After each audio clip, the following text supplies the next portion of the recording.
ये वीडियो देखा आपने, खाली कुर्सियां हैं। आपको एलसीडी पर स्मृति ईरानी की तस्वीर दिखी होगी। लंबा चौड़ा बनाया गया था, पंडाल लगाया गया था, कुर्सियां सजाई गई थी, लेकिन वहां लोग नहीं जुटे। स्मृति ईरानी भाषण भी दे रही है। ये वीडियो शेयर किया है श्रीनिवास ने, जो मैं आपको दिखा रहा था और अब भी मेरे विंडो में आप देख रहे हैं। नमस्कार, मैं शंभू कुमार सिंह और आप देख रहे हैं नेशनल दस्तक। ये बेंगलुरु का वीडियो है। भारत में दो चीजें हो रही है। एक तरफ राहुल गांधी पद यात्रा पर हैं, भारत जोड़ो यात्रा कर रहे हैं, और दूसरी तरफ कल बैंगलोर में स्मृति ईरानी एक रैली करने पहुंची थी, जहां कुर्सियां खाली रह गई, लोग सुनने के लिए नहीं है। वही राहुल गांधी की रैली का एक वीडियो देखिए, जो एक रिपोर्टर ने शेयर किया है। कितना बड़ा जनसैलाब उमड़ रहा है। राहुल गांधी लगभग 150 दिनों की यात्रा पर निकले हैं, 3000 किलोमीटर का सफर तय करेंगे।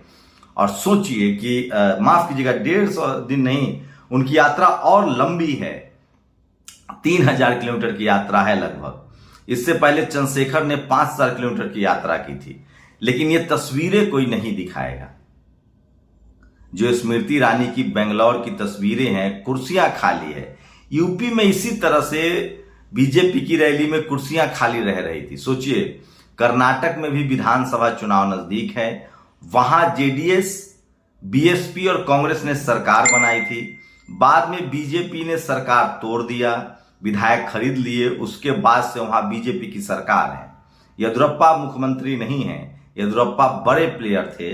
लेकिन स्मृति ईरानी के इस तस्वीर को देखकर, इस रैली को देखकर आपको अंदाजा हो जाएगा कि वहां किस तरह के हालात हैं। लेकिन कोई टीवी अखबार इस तरह के तस्वीरें आपको नहीं दिखाएगा।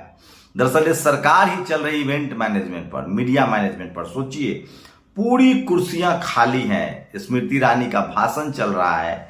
सवाल यही लोग पूछ रहे हैं कि आखिर बीजेपी को वोट कहां से आता है।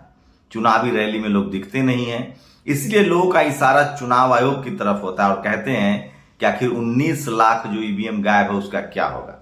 और ये आरोप मुझ पर मत लगाइए, सिर्फ मैं नहीं कह रहा हूं।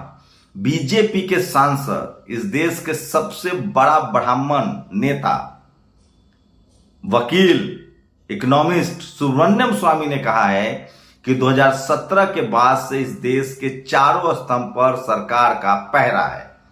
मीडिया प्रधानमंत्री के ऑफिस से कंट्रोल किया जा रहा है, जज को कंट्रोल किया जा रहा है। मैं नहीं कह रहा हूं, सुब्रमण्यम स्वामी ने कहा है। तो आप अंदाजा लगा सकते हैं कि सरकार कैसे चल रही है। और किसी टीवी अखबार और पत्रकार में हिम्मत नहीं है कि इन सब बातों को वो आप तक पहुंचाए, क्योंकि जान जोखिम में है, जान जा सकती है। चैनल बंद कर दिया जाता है। टीवी अखबार की तो हैसियत ही नहीं है। वो मैनेज हैं, वो जाति की वजह से, धर्म की वजह से, सिर्फ दबाव में नहीं है, पैसे से मैनेज नहीं है, उनकी वैचारिक सहमति है। तो सोचिए, अगर ये वीडियो चल जाए टेलीविजन पर तो क्या होगा, बीजेपी का क्या होगा। वही राहुल गांधी की ये तस्वीरें, वीडियो देख लीजिए। अगर ये चल जाए टेलीविजन पर तो क्या इंपैक्ट होगा। सोचिए, अन्ना के आंदोलन में 5000 लोग थे। मैंने उसका मीडिया कवरेज देखा है और किस तरह से पूरे देश में, पूरी दुनिया में बवाल खड़ा हो गया था।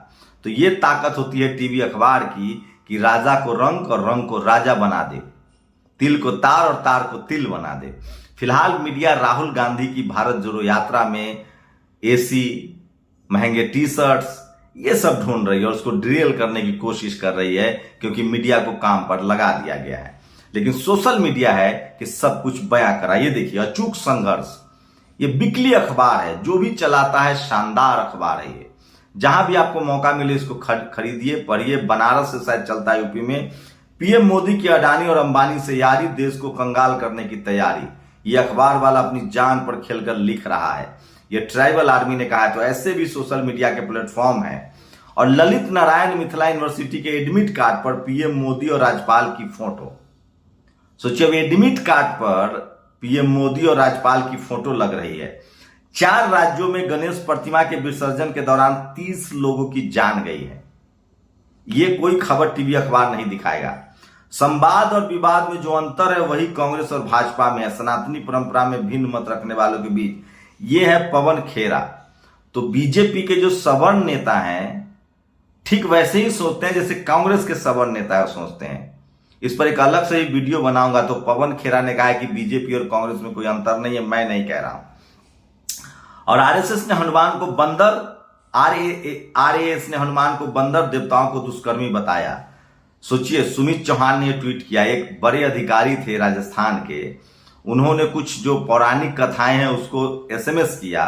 अब उनके खिलाफ खबरें चल रही है। एससी एसटी ओबीसी माइनॉरिटी के लोगों को लगातार धर्म के नाम पर डराया जाता है, लेकिन एससी एसटी ओबीसी माइनॉरिटी के एक भी साधु सफल नहीं है, उनको जेल में भी डाल दिया जाता है। राम रहीम जेल में है, आसाराम जेल में है, रामपाल जी जेल में है। ये सब गैर सवर्ण साधु थे, गैर ब्राह्मण थे। तमाम तरह की कॉन्स्पिरेसी की एक थ्योरी है। रामपाल जी को लेकर उनके जो अनुयायी हैं, भक्त है, वो बता रहे हैं कि किस तरह से वो धार्मिक कर्मकांड के खिलाफ थे, कबीर साहब को आगे बढ़ा रहे थे और हर तरह के धार्मिक कर्मकांड के खिलाफ थे, जाट समाज से थे, और वो कॉन्स्पिरेसी के शिकार हो गए। ये उनके अनुयायी का कहना है।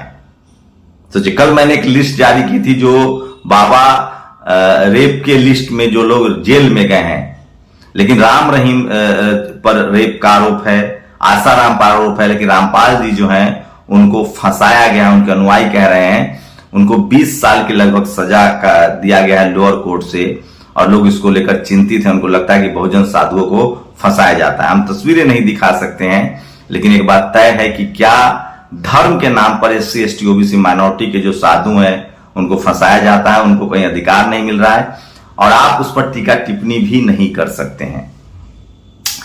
आरएसएस ने हनुमान को बंद, तो डॉक्टर जितेंद्र मिन्ना ने लिखा, आरएस अधिकारी ने जो कहा 100% सच है। अब इससे ब्राह्मण को लगता है कि समाज टूटता है तो टूट जाए। हमने ऐसे अतार्किक और वैज्ञानिक बातें सुनी है। और सोचिए, 2017 के बाद से मीडिया न्यायपालिका पर पीएमओ का दबाव, बीजेपी के पूर्व सांसद बोले कुछ करना होगा। सोचिए, ये मैं नहीं कह रहा हूं, 2017 के बाद से मीडिया न्यायपालिका पर पीएमओ का दबाव, बीजेपी के पूर्व सांसद बोले कुछ करना होगा, सुब्रमण्यम स्वामी ने कहा है। आरएसएस ने अपने आप को बदल दिया है। आरएसएस की इस तस्वीरों को देखिए, पहले आरएसएस में महिलाएं नहीं होती थी, उनकी रैलियों में अब वो महिलाएं जाने लगी है। राबड़ी देवी के बयान के बाद आरएसएस फुल पैंट पड़ा गया था, अब महिलाओं की एंट्री। आरएसएस में सुधार हो रहा है, हाफ पैंट उतर गई, मतलब अब फुल पैंट पहनने लगे। आज पहली बार महिलाएं भी बैठक में हिस्सा ले रही हैं, लेकिन उनका प्रमुख ब्राह्मण ही होगा। यूपी के पीलीभीत में 16 साल की लड़की से गैंगरेप किया गया और फिर तेल छिड़क कर आग लगा दी गई है। लड़की जिला अस्पताल में भर्ती है। और ये राहुल की रैली देखिए, सुप्रिया भारद्वाज ने इसको ट्वीट किया है, जन सैलाब है। बर्बर, दलित नाबालिग से रेप पीड़ित को थाने में बेल्ट से पीटा, मां का आरोप, पुलिस बयान बदलने का दबाव बना रही है। यह मध्य प्रदेश की खबर है। मध्य प्रदेश के छतरपुर जिले के एक थाने में पीड़िता को मारपीट किया गया। रविवार का दिन सूर्योदय के साथ आज ही तिरुवनंतपुरम की उम्मीदों के किरण जन सैलाब में बदल रहा है। और पश्चिम बंगाल में एक बड़े व्यापारी के घर ईडी के छापे में 17 करोड़ रुपए मिले हैं। इसको ममता बनर्जी से जोड़ के मीडिया दिखा रही है, जबकि ऐसा नहीं है। और पटना के बाद लखनऊ में पोस्टर लगने लगे हैं। सोचिए, पीके, प्रशांत किशोर, जो जिसको लोग आरएसएस का स्लीपर सेल कहते हैं, वो अब नीतीश कुमार पर हमलावर है। सोचिए, मैं हम लोग शुरू से कह रहे थे कि स्लीपर सेल है वो आरएसएस बीजेपी के। पूरे देश में सोशल जस्टिस के आंदोलन को, लड़ाई को उन्होंने डिरेल किया है। और शायद यही वजह है कि अब उनको तकलीफ हो रही है कि आखिर नरेंद्र मोदी के खिलाफ नीतीश क्यों खड़े हो रहे हैं। और मीडिया उसको बढ़ा चढ़ा के दिखा रही है। नीतीश जी ने कहा था कि अंड बंड बोलता है, इसकी बातों का कोई महत्व नहीं है। और पटना के बाद लखनऊ में लगे पोस्टर, यूपी बिहार गई मोदी सरकार।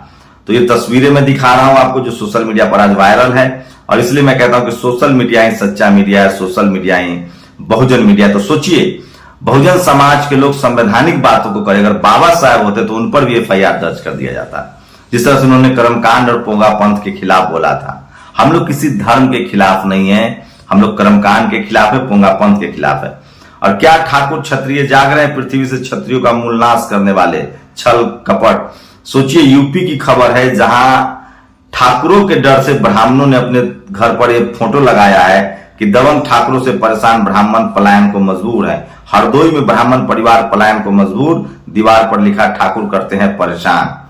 और सोचिए, बाबाओं की लिस्ट है, ये बाबा की तस्वीर छपी हुई है और लिस्ट है 1 लाख रुपए, 50,000 रुपए, 51,000 रुपए, 11,000 रुपए। इस तरह की फीस जो है वो बाबाओं से बाबा जो है वो लेते हैं। और इस तरह से इस देश में धर्म के नाम पर धंधा चल रहा है, लेकिन उसमें भी SC ST OBC माइनॉरिटी के लिए एंट्री नहीं है। एक लड़का था शेड्यूल कास्ट का, एक मूर्ति प्रकट हुआ, पहले ही दिन 3500 रुपए कमाया, जेल चला गया। रामपाल जी जेल में कॉन्स्पिरेसी के शिकार है। सर आसाराम जी भी कोई गैर ब्राह्मण थे, राम रहीम भी गैर ब्राह्मण है, जाट समाज से थे, शायद रामपाल जी जाट समाज से जो बता रहे हैं। तो मैं फिर कह रहा हूं कि धर्म की राह भी SC ST OBC माइनॉरिटी के लिए आसान नहीं है। अभी स्टालिन ने कहा कि सारे जाति के लोग मंदिर में पुजारी होंगे, वहां हाईकोर्ट ने रोक लगा दी।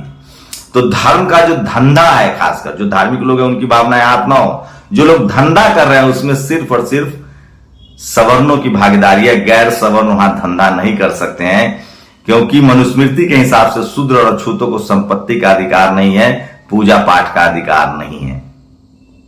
तो स्मृति ईरानी की इस कुर्सी खाली वाले पर आप लोग की क्या प्रतिक्रिया, अपनी प्रतिक्रिया जरूर दीजिए। और क्या कोई टीवी अखबार इस खबर को दिखाएगा? आपकी राय बहुत जरूरी है।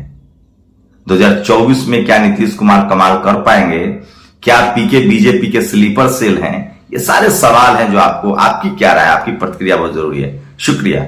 नेशनल दस्तक की आपसे गुजारिश है कि अगर इसको बचाना चाहते हैं तो नेशनल दस्तक को सब्सक्राइब करने के लिए रेड कलर के सब्सक्राइब बटन को दबाएं, फिर बेल आइकन की घंटी दबाएं। नेशनल दस्तक को बचाने के लिए बहुत जरूरी है कि हर खबर को शेयर करें, लाइक करें, कमेंट जरूर करें।